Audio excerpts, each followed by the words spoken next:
अस्तु। आज हम आचार्य मम्मट द्वारा कृत काव्य लक्षण का अध्ययन करेंगे।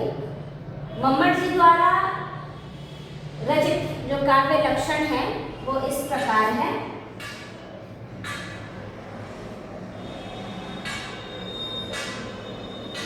तददोषौ शब्दार्थौ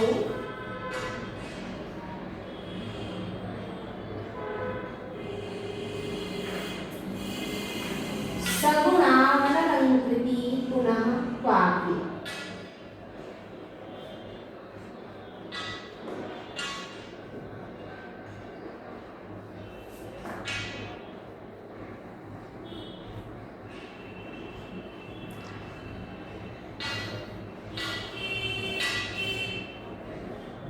पुनः क्वापि, ठीक है।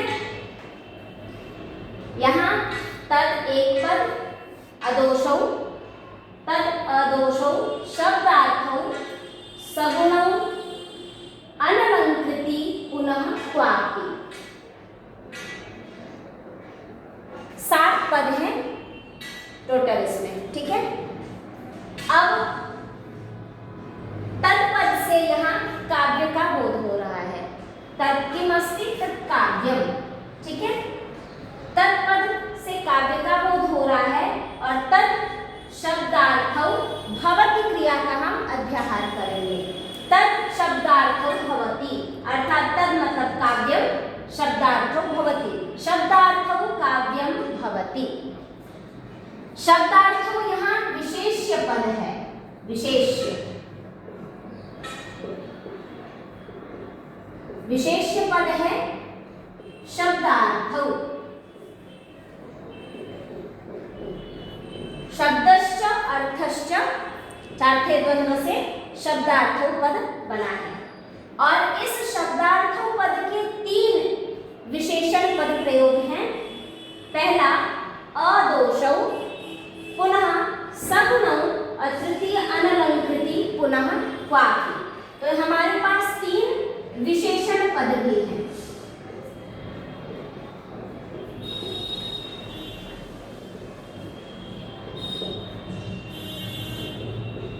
अदोषौ, सगुणौ और तृतीय अनलंकृति पुनः क्वापि।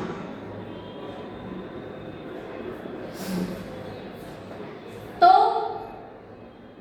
शब्दार्थो काव्यम भवति, शब्द और अर्थ काव्य होता है। किस प्रकार का शब्द और अर्थ? तो पहला विशेषण बोलते हैं मम्मट जी अदोषौ, मतलब जहां दोष ना हो, दोष रहित जो शब्द और अर्थ है। इसका हम इसके साथ अदोषौ शब्दार्थौ काव्यम भवति, दोष रहितौ शब्दार्थौ काव्यम भवति। एवं द्वितीय, इसी प्रकार द्वितीय जो विशेषण पद है सगुणौ, गुणेन सहितौ शब्दार्थौ काव्यम भवति। दोष रहित और गुण सहित जो शब्द और अर्थ हैं वह काव्य होते हैं। और तृतीय अनलंकृति पुनः क्वापि, कहते हैं अनलंकृति, अनलंकृति तो शब्द बनता है अलंकृति, अलम उपसर्ग पूर्वक क्री धातु से अलंकृति शब्द उत्पन्न होता है और उसी का अलंकृति, अलंकृति, अलंकृतयः यह रूप चलता है। क्योंकि यह शब्दार्थों का विशेषण है ना, तो शब्दार्थों के कारण अलंकृति ये होगा और न अलंकृति इति। तो इस प्रकार जहां अलंकार न हो वह अनलंकृति पद प्रयोग किया है। और पुनः क्वापि का जो विवेचन है वह नीचे वृत्ति में लिखते हैं, हम वहां देखेंगे। तो अदोषौ पद अब बना कैसे, है ना? तो कहते हैं अविद्यमानः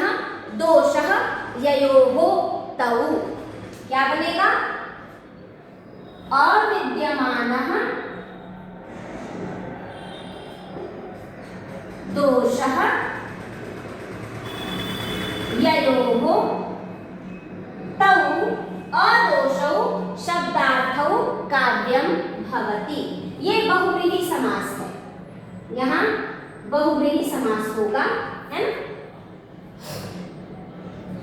यहाँ नए हुआ है और नए 6 अर्थों में होता है, यहाँ अभाव अर्थ में नए का प्रयोग किया गया है कि दोष जहाँ न हो, दोष का अभाव हो, वह उससे युक्त शब्द और अर्थ काव्य होता है। इसी प्रकार सगुणों में भी बहुव्रीहि है, बहुव्रीहि है ना, बहुव्रीहि समास। तो ये क्या कह रहे हैं, गुणेन सहितौ, है ना, ययोः या गुणेन या गुणैः वा विद्यमानः ययोः तौ, है ना। तो गुणेन सहितौ,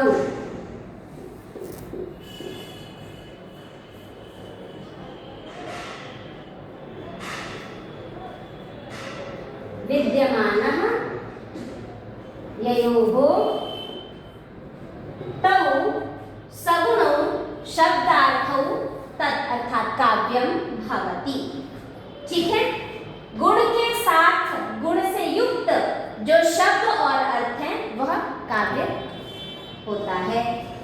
और हमने पूर्व में ही जैसा बताया अलंकृति, तो नास्ति अलंकृति ययोः, है ना, तौ इति अनलंकृति,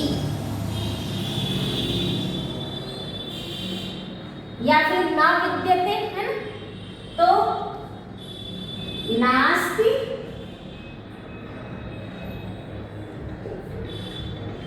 अलंकृति ययोः तौ इति अनलंकृति। अब यहाँ लक्षण में हम देखें तो सगुणा अनलंकृति शब्द प्रयोग किया गया है, तो इसको जब हम पृथक पृथक करेंगे सगुणों और अनलंकृति, यहाँ अयादि संधि है जो यवायावः सूत्र से होकर के सगुणा अनलंकृति पद प्रयोग हुआ है। नास्ति अलंकृति ययोः तौ इति अनलंकृति, तो जहाँ दोष रहित, गुण सहित और जहाँ पुनः क्वापि पद का जब ये वृत्ति में आगे लिखते हैं तो लिखते हैं कि प्रायः सर्वत्र सालंकारो क्वचित तु स्फुटालंकार विरहेपि न काव्यत्व हानिहि। अर्थात प्रायः सर्वत्र तो अलंकार सहित ही होगा, लेकिन यदि कहीं पर रस होने पर, रस है और वहां पर अलंकार नहीं भी है, तो काव्यत्व की हानि नहीं होगी, अर्थात वहां काव्य माना जाएगा, वह काव्य की कोटि में आएगा। लेकिन यदि अलंकार से भरा पड़ा है और उसमें रस है ही नहीं, तो इस स्थिति में वह काव्य नहीं माना जाएगा। इस प्रकार उन्होंने काव्य लक्षण किया। अब हम देखें, बहुत जगह यह प्रश्न भी होता है कि सर्वनाम जो है, तद्पद सर्वनाम है, यह कैसे यहाँ काव्य का बोधक हुआ। तो नियम है कि कहाँ कहाँ सर्वनाम पद जो है बोधक होता है। तो यह पूर्व काव्य प्रयोजन में काव्यम यशसेर्थ कृते व्यवहार हृदय, वहाँ से काव्यम पद का पूर्व से यह तदपद अर्थात सर्वनाम के द्वारा बोध करा रहा है वो काव्य। अब हम कुछ इस काव्य लक्षण के विषय में कुछ आक्षेप हैं, कुछ प्रश्न हैं, उनकी ओर भी चलते हैं। एक बार हम वृत्ति देख लें। वृत्ति में लिखते हैं मम्मट जी, दोष गुणालंकारा वक्ष्यन्ते। दोष गुण, जैसा कि दोष गुण और अलंकार इति वक्ष्यन्ते, आगे हम उसको कहेंगे। तो सप्तम उल्लास में इन्होंने दोष का विवेचन किया है, अष्टम में गुण का और नवम में शब्दालंकार तथा दशम में अर्थालंकार का विवेचन किया है। इस प्रकार हमें यह ज्ञात हो गया कि कि सप्तम उल्लास, अष्टम उल्लास और नवम उल्लास में दोष, गुण और अलंकार के बारे में चर्चा हुई है, जिसको इन्होंने कहा है वक्ष्यन्ते। आगे कहेंगे। अब आगे लिख रहे हैं क्वापि। क्वापि पद जो हमने कहा था वृत्ति में हम इसका स्पष्टीकरण है, हम देखेंगे। तो क्वापि पद से कह रहे हैं क्वापित्यनेन एतत् आह। क्वापि पद से यह कहना चाह रहे हैं लक्षण में प्रयोग करके कि यत् सर्वत्र सालंकारो, जो अलंकार है वो तो सर्वत्र होगा, परंतु क्वचित्तु, कहीं कहीं, स्फुटालंकार विरहेपि। स्फुट अलंकार, स्फुटत्व किसको कहते हैं? कह रहे हैं सद्यः सहृदय हृदय संवेद्यत्वम स्फुटत्वम। सद्यः मतलब पढ़ते ही, जहां हमको उसका अर्थ हृदय में बोध हो जाए, ज्ञात हो जाए, वो स्फुट होगा। जहां पढ़ते ही तत्काल कौन सा अलंकार है यह समझ में आ जाए, वह स्फुट होगा। तो जहां स्फुट अलंकार न हो वहां पर भी न काव्यत्व हानि, काव्यत्व की हानि नहीं होगी, काव्य माना जाएगा। और इसके लिए वह उदाहरण स्वरूप पद्य भी हमारे समक्ष उदाहरणार्थ दे रहे हैं। पहले हम इस लक्षण वाक्य में क्या क्या प्रश्न हो सकते हैं, किस प्रकार का आक्षेप है, इसकी ओर भी एक बार अपनी दृष्टि ले आते हैं। अदोषौ, हमारे जो साहित्य दर्पणकार आचार्य विश्वनाथ हैं, उन्होंने मम्मट जी के इस काव्य लक्षण का खंडन किया है और काव्य लक्षण में उन्होंने तीनों पद का खंडन किया है। आ जाओ बैठो। अदोषौ, सगुणों और अनलंकृति पुनः क्वापि, इन तीनों विशेषण पदों पर उन्होंने आक्षेप किया है। उनका कहना है कि मम्मट जी आप जो यह काव्य लक्षण में कह रहे हैं कि अदोषौ शब्दार्थम काव्यम भवति, तो अदोषौ अर्थात दोष रहित। अगर हम दोष रहित की बात करें तो मुझे लगता है कि संसार में कोई भी ऐसा स्थल, ऐसा काव्य, ऐसा पद्य, ऐसा प्रबंध नहीं मिलेगा जहाँ दोष न हो। और यदि दोष रहित आपके लक्षण को हम मानते हैं तो दोष रहित तो फिर हमें काव्य पूरे विश्व में कहीं भी मिलेगा ही नहीं, ऐसा आक्षेप कर रहे हैं अदोषौ पद के द्वारा। कि क्या किया जाए, तो आप क्या कहना चाह रहे हैं? इसके निवारणार्थ समाधान रूप में, क्योंकि जो साहित्य दर्पणकार ने अपने उत्तम काव्य के लक्षण में पद्य प्रयोग किया है, न्यक्कारो जयो मे वो मे यदर्यः, इस पद्य में भी विधेया विमर्श दोष है। तो कह रहे हैं कि यह उत्तम काव्य का उदाहरण है और यदि आपके लक्षण में हम अदोषौ पद का ग्रहण करें, अदोषौ को माने, तो वो तो वहाँ दोष हो गया, तो फिर वो काव्य माना ही नहीं जाएगा। ऐसे में किस प्रकार आप काव्य का लक्षण कर रहे हैं, कैसा काव्य आप चाहते हैं? तो उन्होंने कहा कि हम जानते हैं। अब क्या क्या प्रश्न कर रहे हैं साहित्य दर्पणकार? कह रहे हैं यदि आप यह कहें कि काव्य में जिस पद में दोष है, जिस स्थल में सिर्फ दोष है ना, उस स्थल पे आप दोष मान लीजिए, उसके अन्यत्र जो पूरा पद्य है उसमें आप उत्तम काव्यत्व मान लीजिए। तो ऐसा नहीं हो सकता। क्यों? क्योंकि एक ही स्थल पे दोष भी उसी पद्य में आप मान रहे हैं और उसी में आप उत्तम काव्यत्व भी मान रहे हैं। ऐसे में तो लिखते हैं यत्रांशे दोषः सो काव्यत्व प्रयोजकः, यत्र ध्वनिः स उत्तम काव्यत्व प्रयोजकः इत्यंशाभ्याम उभयत आकृष्यमाणमिदं काव्यम् अकाव्यं वा किमपि न स्यात्। ऐसी स्थिति में क्या होगा? वो काव्य नहीं भी होगा और काव्य भी होगा। तो ऐसे खींचतान में वह न काव्य रह जाएगा न अकाव्य रह जाएगा। तो ये आपका जो समाधान है वो उचित नहीं है, ऐसा नहीं हो सकता। अब देखिए भाई, मम्मट जी भी ऐसी कोई तो नहीं है कि उन्होंने ऐसे ही लक्षण में अदोषौ पद का प्रयोग कर दिया। तो मम्मट जी कह रहे हैं कि अदोषौ पद का प्रयोग मैंने इसलिए किया क्योंकि काव्यत्व के विघटक करने वाले जो चित्त संस्कार आदि प्रबल दोष हैं, उनसे रहित शब्द और अर्थ ही काव्य होगा। माने प्रबल दोष नहीं होना चाहिए, छोटे मोटे यदि दोष हैं तो उनके होने पर भी काव्यत्व में कोई हानि नहीं होगी। इसके उदाहरण में वो कह भी रहे हैं, जैसे दुःश्रवत्व दोष आदि जो है वो करुण में, श्रृंगार आदि रसों में, क्योंकि दोष कहते किसको हैं? रसापकर्षकाः दोषाः, ये रस का सामान्य लक्षण है ना। तो कह रहे हैं जो हाँ जो रस का अपकर्ष करे वह ही दोष होता है। तो यदि यह छोटे मोटे ऐसे चित्त संस्कार आदि जो दोष हैं या फिर दुःश्रवत्व आदि दोष है, जैसे दुःश्रवत्व दोष के बारे में कहा उन्होंने कि दुःश्रवत्व दोष कहाँ दोष होगा? करुण में, श्रृंगार में, मतलब माधुर्य गुण से युक्त जो स्थल है वहाँ यदि दुःश्रवत्व है तो वो दोष माना जाएगा। लेकिन वही दुःश्रवत्व यदि वीर में है, ओज में प्रयोग है, तो वह तो उत्कर्ष का हेतु बन जाएगा, वो तो गुण मान लिया जाएगा, दोष नहीं माना जाएगा। तो ऐसे जो स्थल हैं उनके अनुसार ही यह कार्य, इस पद का विवेचन हम देखेंगे। तो कह रहे हैं कि अतः साधारण स्थिति के दुर्बल दोष के विद्यमान होने पर, साधारण स्थिति में मतलब प्रायः काव्य में, प्रबंध में, पद्य में छोटे मोटे ऐसे कोई साधारण दोष हैं तो उनके रहने पर भी काव्यत्व की हानि नहीं होगी, वहाँ काव्यत्व माना जाएगा।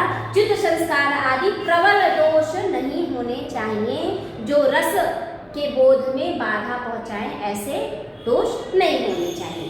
ठीक है, यदि वो रस को बाधित नहीं कर रहे हैं तो वो दोष नहीं है। ठीक, अब द्वितीय सगुणों पद पे भी आक्षेप किया है। कह रहे हैं सगुणों आपने क्यों लिखा?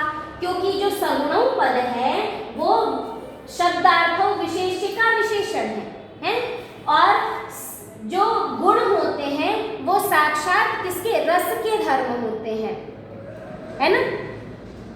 ऐसी स्थिति होती है कि जहाँ रस होगा वहाँ गुण होंगे, अगर रस नहीं होंगे तो गुण भी नहीं होगा, ऐसी स्थिति होती है। ऐसा नहीं है कि गुण होने पर रस हो, बल्कि रस का अनुगमन गुण करते हैं। ठीक है, क्योंकि रस क्या है? आत्मा है, और गुण अलंकार इत्यादि जो हैं ये सब तो अंग हैं। तो इसलिए सगुणों पद आप जो प्रयोग कर रहे हैं वो आपका अनुचित प्रयोग है, आपको यहाँ सरसौ पद प्रयोग करना चाहिए। तो कह रहे हैं मम्मट जी का यह यहाँ पर समाधान है कि देखिए, मैं जानता हूँ कि गुण जो है साक्षात किसका? रस का धर्म नहीं है। गुण जो है साक्षात रस का धर्म है, शब्द और अर्थ का धर्म नहीं है। तो ऐसे में इन्होंने इसके समाधान के लिए अष्टम उल्लास में कहा है, गुणवृत्त्या पुनस्तेषां वृत्ति शब्दार्थयोर्मता। गुणवृत्त्या अर्थात गौणी वृत्ति से यह शब्द और अर्थ के भी धर्म है। कौन? गुण। गुण किसके धर्म है? गौण वृत्ति से, शब्द और अर्थ के। तो साक्षात भले ही नहीं जुड़े हैं, परंपराया गौण वृत्ति से तो वह उससे जुड़े ही हैं। इसलिए यहाँ जो है यह सगुणों पद का प्रयोग अनुचित नहीं है। पुनः अनलंकृति पुनः पापी, कहते हैं आपने कहा अनलंकृति पुनः पापी, और जो आप उदाहरण दे रहे हैं उदाहरण रूप में हम एक बार देख लें। उदाहरण क्या है? उदाहरण है, यह कौमार हरः स एव हि वरः ता एव चैत्रक्षपाः तेजोन्मीलितमालती सुरभयः प्रौढः कदम्बानिलः सा चैवास्मि तथापि तत्र सुरतं व्यापारलीलाविधौ रेवारोधसि वेतसि तरुतले चेतः समुत्कण्ठते। इस पद्य में कोई नायिका अपनी सखी से कह रही है कि यह कौमार हरः स एव हि वरः, जिसने मेरे कुमारी भाव का हरण किया वह ही यह वर है, और ता एव चैत्रक्षपाः, वही चैत्र मास की रात्रि है। तेजोन्मीलित मालती सुरभयः प्रौढ़ः कदम्बानिलः। ये वही यहाँ पे उन्मीलित मालती के मालती सुरभयः उससे युक्त और प्रौढ़ कदम्ब से के पुष्पों से की सुगंध से युक्त अनिलाह वायु है। और साचैवास्मि मैं भी वही हूँ। तथापि तत्र सुरतं व्यापार लीला विधौ रेवारोधसि वेतसि तरुतले चेतः समुत्कंठते। मतलब सब चीजें वही हैं, वही वह क्रीड़ा है, वही रति व्यापार है, सब कुछ पूर्व में उपभोग किया हुआ है। तथापि सुरत व्यापार लीला विधौ रति क्रीड़ा में मेरी जो उत्कंठा हो रही है, मेरी जो इच्छा हो रही है वह, जबकि यह वही रेवारोधसि नर्मदा नदी का तट है, किनारा है, और वेतसि तरुतले वेतस के जो वृक्ष हैं वही है, फिर भी चेतः समुत्कंठते मेरा जो चित्त है वह उस रति क्रीड़ा के प्रति उत्कंठित हो रहा है। इस पद्य को जो मम्मट जी ने उदाहरणार्थ दिया है काव्य लक्षण में काव्यत्व के लिए, इस पद्य में भी जबकि वो लक्षण में लिख रहे हैं अनलंकृति पुनः क्वापि, तो मम्मट जी साहित्य दर्पणकार आचार्य विश्वनाथ कह रहे हैं मम्मट जी जो पद्य आपने उदाहरणार्थ दिया है उस पद्य में ही विभावना और विशेषोक्ति नामक दो अलंकार आ रहे हैं, है ना। कैसे? तो कह रहे हैं कि विभावना का लक्षण क्या? विभावना तो बिना हेतुम कार्योत्पत्तिर्यदुच्यते। जहां बिना हेतु के, बिना कारण के कार्य की उत्पत्ति हो वहां विभावना नामक अलंकार हो रहा है। जैसे इस पद्य में हम देखें जो नायिका है वह स्वयं कह रही है कि सब कुछ पूर्व भुक्त है, मेरे द्वारा उपभोग किया गया है, वही पुरुष भी है, कुछ भी नवीन चीज नहीं है, न नवीन स्थान है, न व्यक्ति नवीन है, फिर भी उत्कंठा रूपी कार्य हो रहा है। ऐसे में यहाँ विभावना अलंकार है। और दूसरा इसके ठीक विपरीत सति हेतु फलाभावो विशेषोक्ति ततोद्विधा। फल का अभाव होने पर भी उत्कंठा रूपी जो कार्य है, फल है, उसका अभाव न यहाँ होना चाहिए, है ना। फिर भी ये हेतु मतलब उत्कंठा रूपी कार्य हो रहा है ना। फल का अभाव, उसका कार्य नहीं होना चाहिए, फिर भी क्योंकि कारण उसका विद्यमान है, अभाव क्यों होना चाहिए उत्कंठा का अभाव? क्योंकि वो सर्वभुक्त है, पहले से सभी कुछ भोगी जा चुकी है, स्थान वही है, पुरुष वही है, सब कुछ वही है, तो कारण है कि फल का अभाव हो, कार्य का अभाव हो, फिर भी यहाँ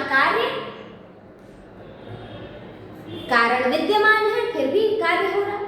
तो इस प्रकार विभावना और विशेषोक्ति नामक दो अलंकार यहाँ हैं, और इस प्रकार यहाँ संदेह संकर अलंकार इस पद्य में, काव्य लक्षण के पद्य में हो रहा है।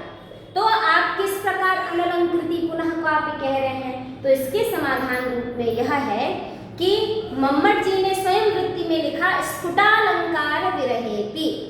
और स्फुटत्व किसको कहते हैं? तो हमने कहा था कि स्फुटत्व वह है सद्यः सहृदय हृदय संवेद्यत्वम स्फुटत्वम। सद्यः अर्थात पढ़ते ही, सुनते ही, देखते ही उसके अलंकार का बोध यदि हो जा रहा है तो वहां पर अलंकार माना जाएगा। अब हम देखें तो किस प्रकार अर्थ का अवगमन करने के बाद उसमें से अलंकार निकाला गया है, जो यह कौमारहरः जो पद्य है।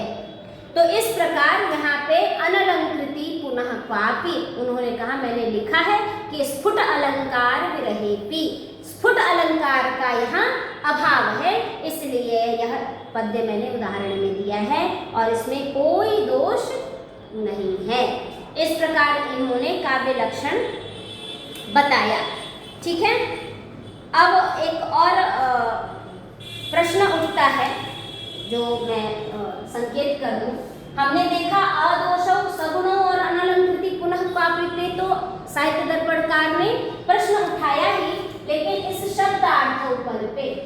क्योंकि हमारे बहुत से पूर्ववर्ती आचार्य हैं जिन्होंने काव्य लक्षण में क्या, जैसे क्या क्या काव्य लक्षण बनाए गए हैं, तो लिखा शब्दार्थौ सहितौ काव्यम गद्यम पद्यम च तद्विधा, भामह ने लिखा है। फिर शब्दार्थौ काव्यम रुद्रट ने लिखा। इस प्रकार जितने पूर्ववर्ती आचार्य हैं सबने शब्द और अर्थ को काव्य रूप में स्वीकार किया है, ठीक है। लेकिन पंडित राज जगन्नाथ रसगंगाधरकार जो हैं उन्होंने शब्द को काव्य माना। तो कई प्रकार की विधाएं हैं, कोई शब्दार्थ दोनों को, शब्द और अर्थ दोनों को काव्य मान रहा है, कोई अर्थ को, वैसे यद्यपि अर्थ को सिर्फ माना हो ऐसा कोई स्पष्ट रूप में तो नहीं मिलता अभी तक पाठ्यक्रमों में, लेकिन शब्द को मानने वाले हैं जैसे जगन्नाथ जी नहीं। तो जगन्नाथ जी ने इनके विशेष पद शब्दार्थों पर आक्षेप किया कि आप शब्द और अर्थ दोनों को काव्य मान रहे हैं, तो एक बात का उत्तर दीजिए मुझे कि शब्द और अर्थ दोनों में अगर काव्य है, ठीक है, शब्द और अर्थ दोनों में काव्य है, तो हम यहाँ पे क्या माने, ठीक है, क्योंकि दोनों में काव्य कहेंगे तो क्या होगा कि शब्द और अर्थ दोनों में व्यासज्य वृत्ति से, व्यासज्य वृत्ति मतलब मिलकर रहने वाला धर्म, व्यासज्य वृत्ति से आप काव्यत्व मान रहे हैं या प्रत्येक पर्याप्त, अर्थात शब्द में अलग और अर्थ में अलग, तो दोनों ही स्थितियां ठीक नहीं है। अगर आप व्यासज्य वृत्ति पहला मानेंगे तो पहले में क्या है कि शब्द और अर्थ में दोहरा काव्यत्व आएगा, है ना, एकौ दो काव्यम, इसका व्यवहार होने लगेगा, एक नहीं दो काव्य, शब्द में भी काव्य अर्थ में भी काव्य। यदि शब्द में नहीं है तो फिर वहां पे एक भी हट गया तो शब्द काव्य नहीं माना जाएगा। क्यों? क्योंकि मिलकर रहने वाली, जैसे दो संख्या है तो एक और एक दोनों के मिलने से दो होगा, है ना, लेकिन अगर इसमें से एक हट जाए तो ये एक एक हो जाएगा, दो कभी नहीं हो सकता, है ना, द्वित्व संख्या का उदाहरण दिया। ठीक उसी प्रकार अगर शब्दगत काव्य है, अर्थगत काव्य है, अगर हम शब्द को काव्य माने तो सिर्फ श्रवण जो हम कर रहे हैं पद्य वही काव्य है, फिर अर्थ अवगमन करने का नहीं है, और यदि अर्थ को मान रहे हैं तो शब्द काव्य नहीं है, प्रत्येक पर्याप्ति भी नहीं होगा, और शब्द और अर्थ दोनों में मानेंगे तो कहीं कहीं जहाँ जैसे हम अर्थ से मानते हैं ध्वनि काव्य इत्यादि का जब हम अवगमन करेंगे तब वहाँ हमें यह प्रश्न उठेगा कि फिर शब्द और अर्थ दोनों में कैसे माने। तो आप क्या कह रहे हैं बताइए। तो इसके निवारणार्थ स्वयं नागेश भट्ट जी ने कहा है कि शब्द और अर्थ दोनों में काव्य हो सकता है। क्यों?